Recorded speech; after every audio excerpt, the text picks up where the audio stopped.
Hello guys, in this video we will be covering first principle derivative and also solve few of the questions of derivation and prove that first principle is accurate. So let's get started.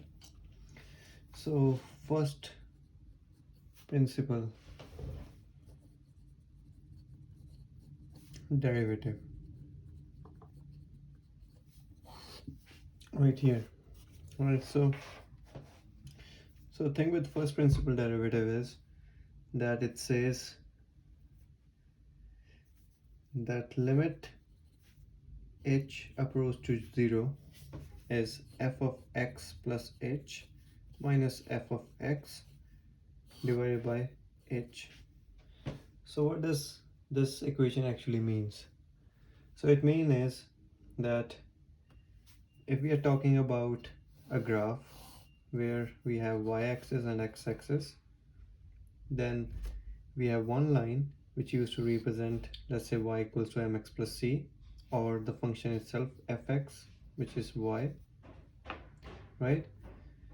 So this equation, which is generally like y equal to mx plus c, like where m is going to be the slope and c is the y-intercept, if I have a parabola kind of a shape, you can say that where these two points intersect right here, let's say, let me call this particular point is going to be f of x. So on the x-axis, this is some point x, and this is going to be on the x-axis something x plus h, whereas where this thing itself is the distance between 2 points is considered as h, and the same goes for the y-axis as well. So that's why we get f of x plus h minus f of x divided by h as a first derivative example.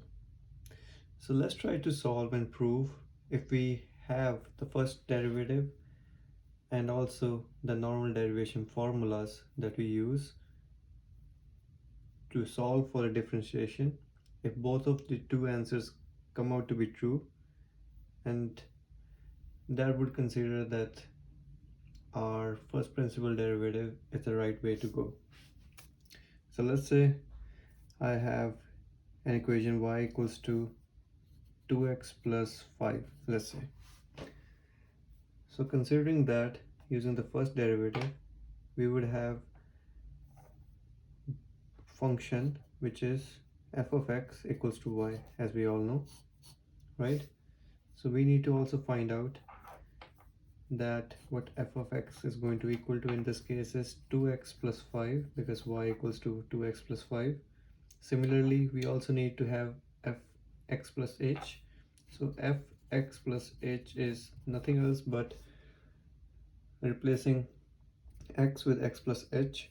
So instead of x in y, what we are going to replace it as 2.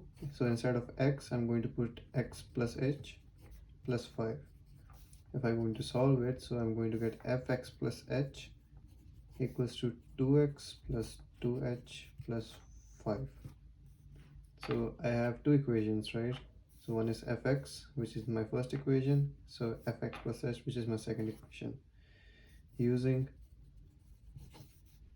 principle, the first derivative principle, we get limit h approach to 0. So fx plus h, which is the second term, so 2x plus 2h plus 5 minus f of x, which is 2x plus 5 divided by h. If you can see, so this is it.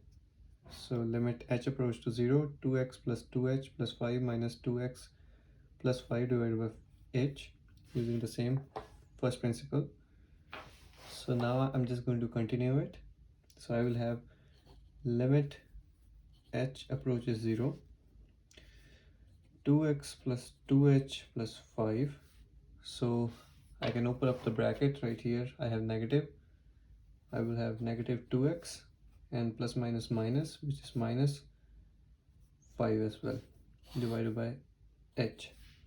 So I can see positive 5 can be cancelled with negative 5 and minus 2x can be cancelled with 2x. So I'm left with limit h approaches to 0, 2h divided by h.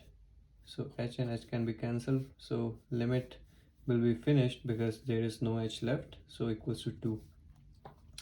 So basically this answer justifies that whatever the derivative of 2x plus 5, which is y, if I try to take out the derivative, which is d by dx of y, it should be equal to 2. That's what it suggests. So we will try to prove that as well.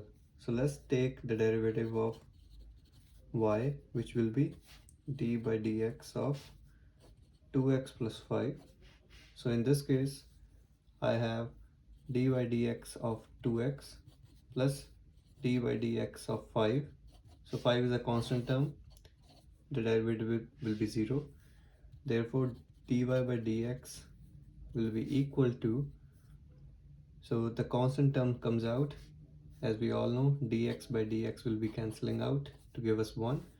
Therefore dy by dx equals to 2 for the equation y equals to 2x plus 5. So hence proof that first derivative principle equals to the derivation of the equation itself. So that's pretty much it for this video. Thanks for watching. In upcoming videos, we will be trying to cover more and more questions on derivative and integration, and also with different theorems and principles that we would acquire throughout the video. Thank you so much and share it with your friends. Bye.